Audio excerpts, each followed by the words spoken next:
الله وبركاته. أعزائي المتابعين، مرحبا بكم معايا اليوم في فيديو جديد. كيف عودتكم دايما أني كنقدم لكم أي حاجة اللي هي مجربة ومفيدة في نفس الوقت.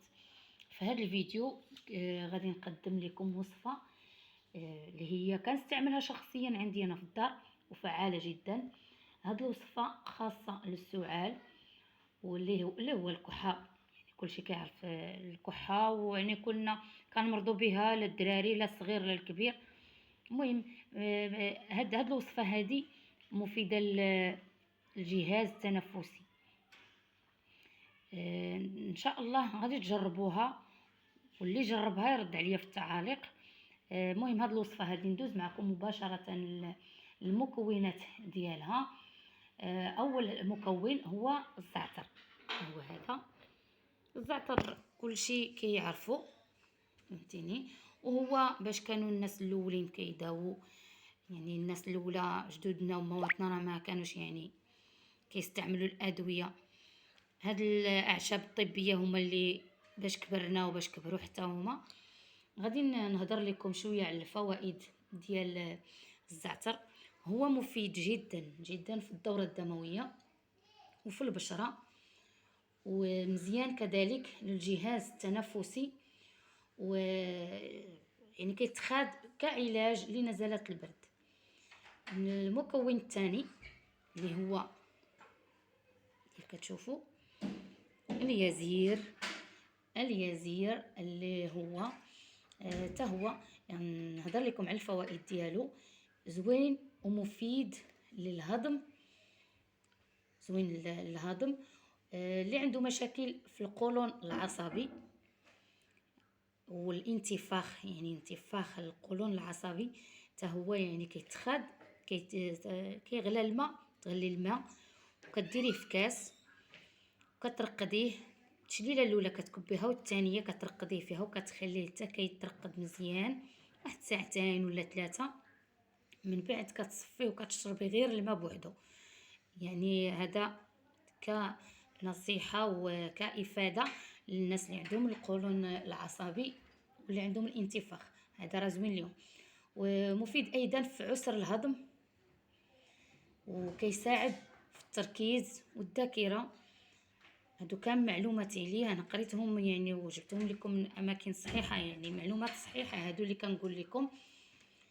ونزيدكم اخر معلومه عليه، كيساعد في تسريع شفاء الجروح. يعني ملي كيتجرح الواحد، فهمتي، هاد اليزير هذا كيساعد في التئام الجروح، دغيا كيتجمع عندك الجرح.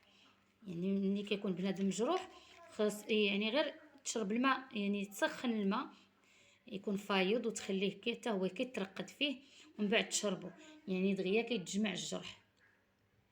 ايوا ندوزو للعنصر الثالث اللي هو الثوم.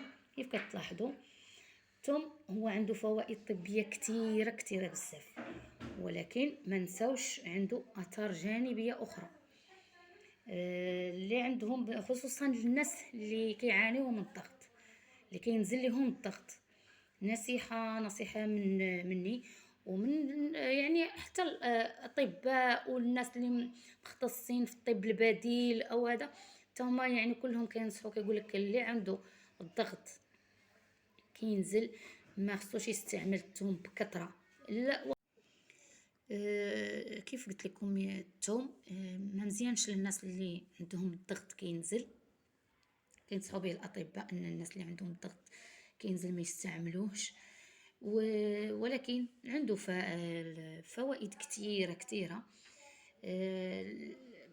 اولهم يعني في البرد كيستعملوه الناس نزلات البرد اللي حنا كنقولوا الرواح، والظهر، الم الظهر كذلك زوين فيه الثوم، وكيحمي الجسم من البكتيريا الضاره. يعني هذا اهم حاجه. الثوم كيف كيعرفوه الجميع عنده فوائد كثيره، والناس الاولى يعني كانوا كيستعملوه. الناس الاولى راه عارفه كل شيء.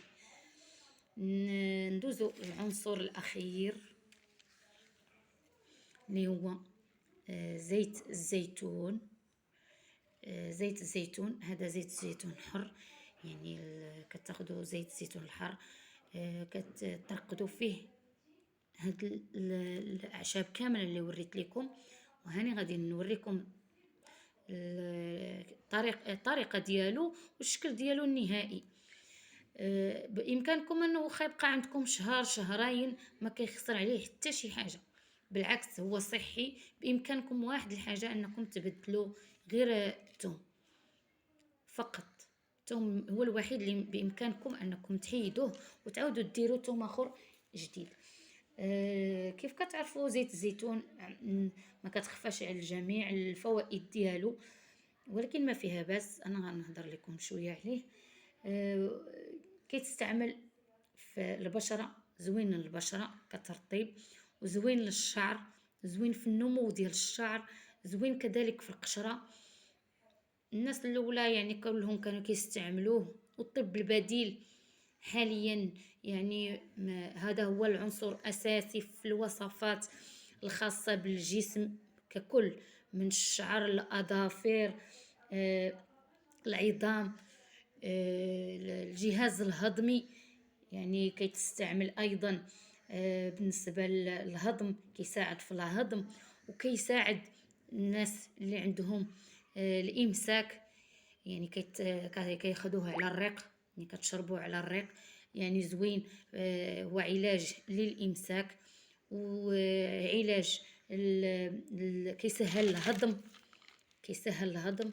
مهم هادو بعض الفوائد اللي ديال زيت الزيتون وديال الثوم وديال الزعتر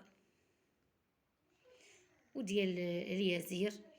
كنتمنى نكون ما طولتش عليكم، وهنا غادي نخليكم مع الوصفه اللي هي اصلا عندي انايا في الدار، واصلا مصوبيها يعني لولادي، وخا انا ما كناخدهاش، ولكن كيف كتعرفوني ديما كنقول لكم عندي الضغط كينزل، ما يمكنش ليا نستعمل الثوم.